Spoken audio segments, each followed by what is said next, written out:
Okay, so now we're gonna go over some code with BlueJ, and we'll walk through how to do some unit testing. So first we'll start with the gumball machine version 1, very basic one. I'm gonna open up the project here and close this down for a minute. So we have our gumball machine class, and basic version of gumball machine class. We have you can insert a quarter and crank, and if there's a quarter, then we would return the gumball. If there are no more gumballs, then there's nothing to return. Okay, so that's pretty our gumball machine version 1. We have our typical way to test, or typical way that most developers write tests for this might be in the main method inside this class or another class, like the sample client class that instantiates the gumball machine, perhaps giving an initial inventory of 5 gumballs, and then just calls it. Okay, so we can exercise that, but there's really no there really is no way to automate this because you're not really checking for expected results. So what you could do is say let's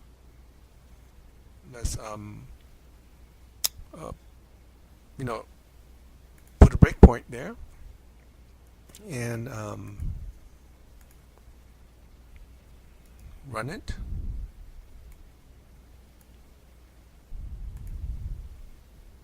Here's our debugger.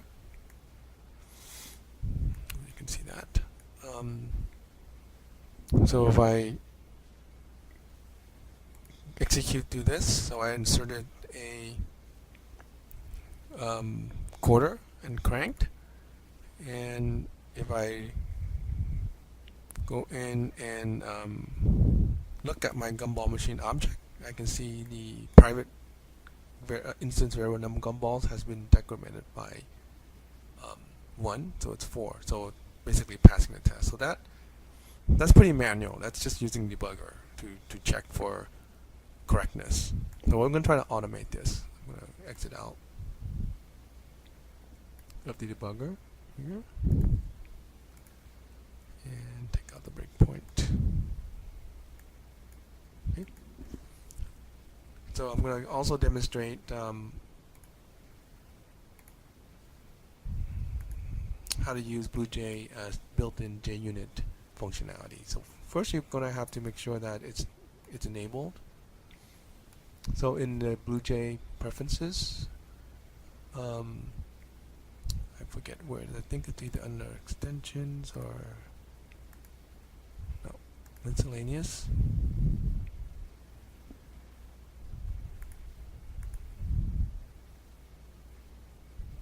I forgot what it was. Huh. Pretty sure it's in here. Under tools, testing. Yeah.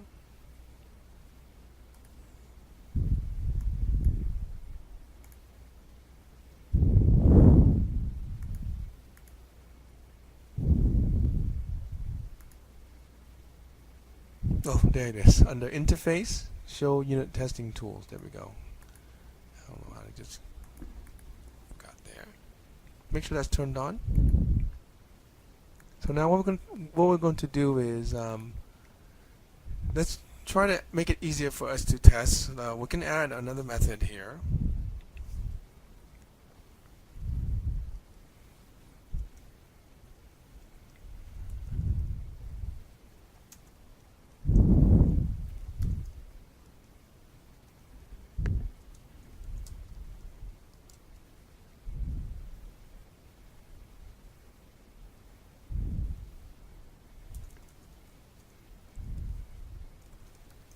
I'm going to basically have a private instance variable that tracks whether or not a gumball has been ejected. So the gumball was released in the slot, waiting for the kid to pick it up. So I'll have this gumball in slot there, and I'll initialize that to false.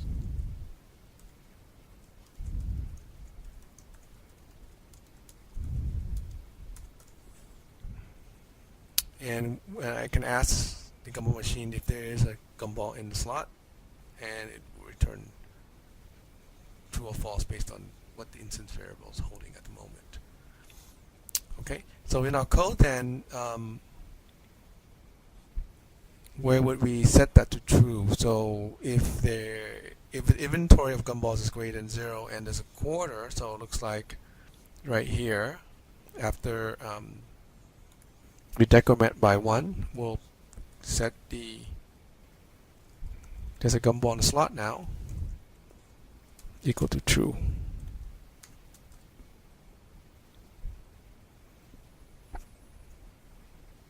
Okay.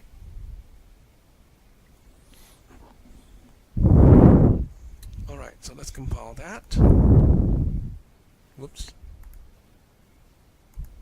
Oh, method. Okay. And compile this. Now we can play with this a little bit. So let's say we create a gumball machine M1 with an initial inventory of 5 gumballs.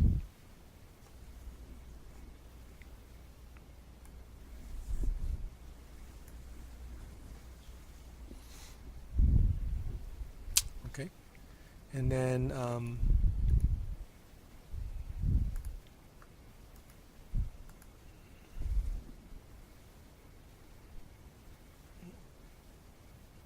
hold on, let me remove it, do something else. We're gonna right click on the gumball machine and create a test class. Okay, so here's our unit test class. BlueJ does a nice thing of just associating it with the class that you're testing. When you double click on this, you see some boilerplate code that it's already generated for us, which is kind of nice. So there's a setup and teardown methods. These are the initial conditions you would want to have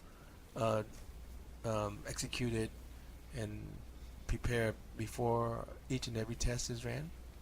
And then after each test, you're going to reset that condition or release some memory or tear it down. So this is important to know that it's every test, not if you have 10 tests, every single test when it's run, the setup and the is done beforehand, and then the teardown is called afterwards. So how do we create a test? Here we can type it in by hand, or BlueJ has a nice recording feature. So why don't we do that?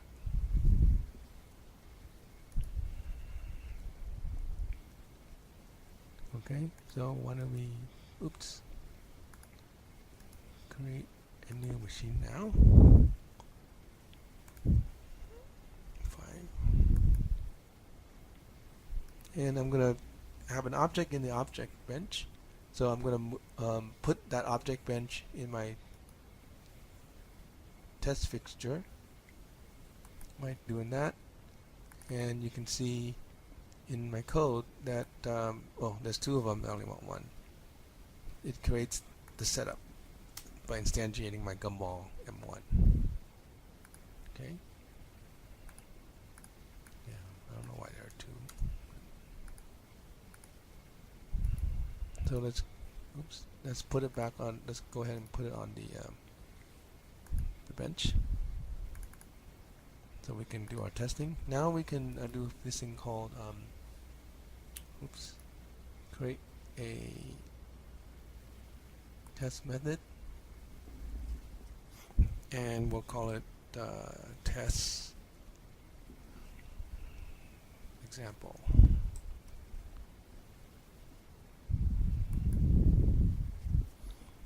Okay.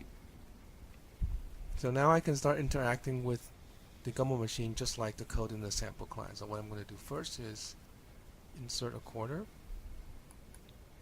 25 cents, and then next I'm going to turn the crank. Okay,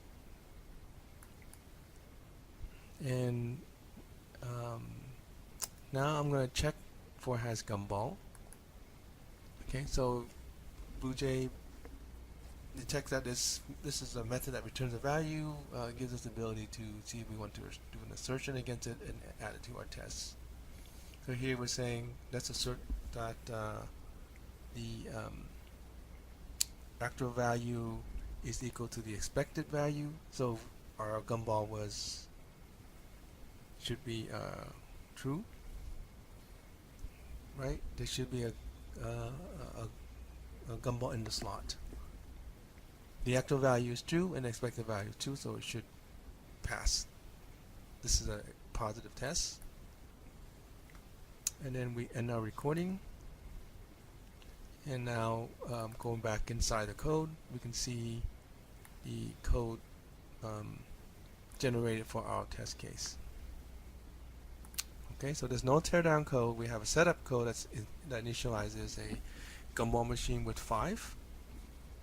When we run the example test, we insert a quarter, we crank, and then we expect that we do an assertion that the expected value should be true when we look at if there's a gumball in the slot or not. Okay, let's do another one. Let's test for the negative case. So let's say we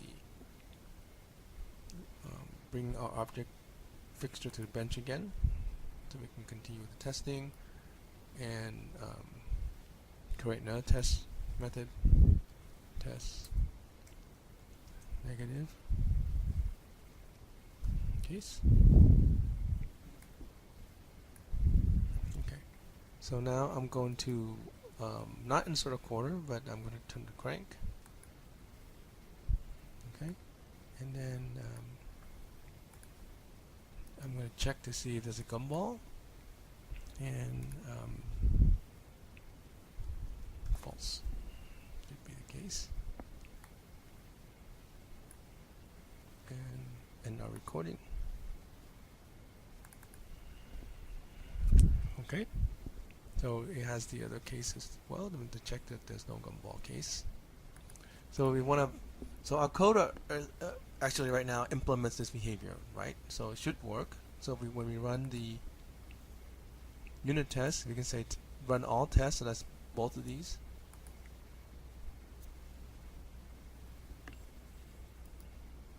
Test all.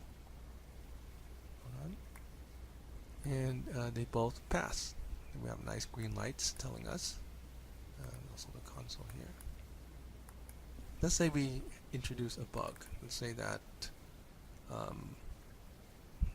we forgot to return something here, and let's say it's we always return false for some reason. And compile this code, and when we run our test, we see that one of them fails.